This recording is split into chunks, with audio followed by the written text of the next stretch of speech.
মানুষ মানুষের দ্বারা প্রতারিত হয় না, কিন্তু সে অন্যের কাছ থেকে যে আশা রাখে তার দ্বারা প্রতারিত হয়। যেদিন তুমি নিজের হাসির মালিক হবে, সেদিনের পর থেকে কেউ আর তোমাকে কাঁদাতে পারবে না।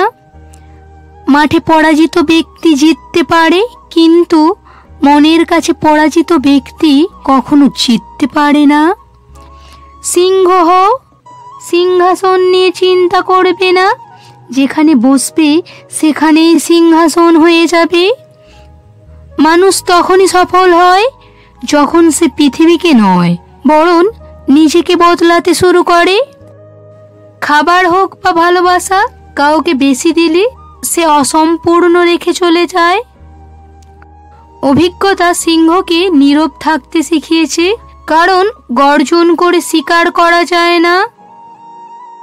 জ্ঞানী সে নয় যে ইটের জবাব পাথর দিয়ে দেয়, জ্ঞানী সেই যে নিক্ষিপ্ত ইট দিয়ে ঘর তৈরি করে। পৃথিবীতে কিছু কঠিন নয়, একটু সাহস থাকলেই স্বপ্নগুলো বাস্তবে বদলাবে। বন্ধু ধনী হোক বা গরিব কোনো ব্যাপার না, তবে তোমার খারাপ সময়ে সে তোমাকে কতটা সমর্থন করে তা গুরুত্বপূর্ণ। আশ্চর্যের ব্যাপার হলো, কারোরই সময় নেই অন্যকে সাহায্য করার, কিন্তু সবারই সময় থাকে অন্যের কাজে বাধা দেওয়ার। কখনোই নিজের পথ পরিবর্তন করবে না, কারণ সাফল্য আসে লজ্জা থেকে না, সাহস থেকে। যারা সামনে এক কথা বলে পেছনে অন্য কথা বলে, তাদের থেকে সর্বদা সামাজিক দূরত্ব বজায় রাখবে, কারণ এই ধরনের লোকেরা ক্যান্সারের থেকেও বেশি বিপজ্জনক। তোমার নিজের পথ নিজেই বেছে নাও, কারণ তোমাকে তোমার থেকে ভালো কেউ চেনে না। যদি ঈশ্বর তোমাকে কষ্টের কাছাকাছি নিয়ে আসে, তবে অবশ্যই তিনি তোমার কষ্টের ঊর্ধ্বে নিয়ে যাবে। তোমার ভেতরের শিশুটিকে সবসময় বাঁচিয়ে রাখো, কারণ খুব বেশি বোঝাপড়া জীবনকে নিস্তেজ করে দেয়।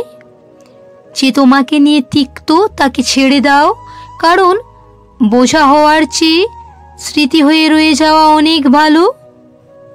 গভীর জিনিস বোঝার জন্য গভীর হওয়া দরকার, আর গভীর সে হতে পারে যে গভীর আঘাত পেয়েছে।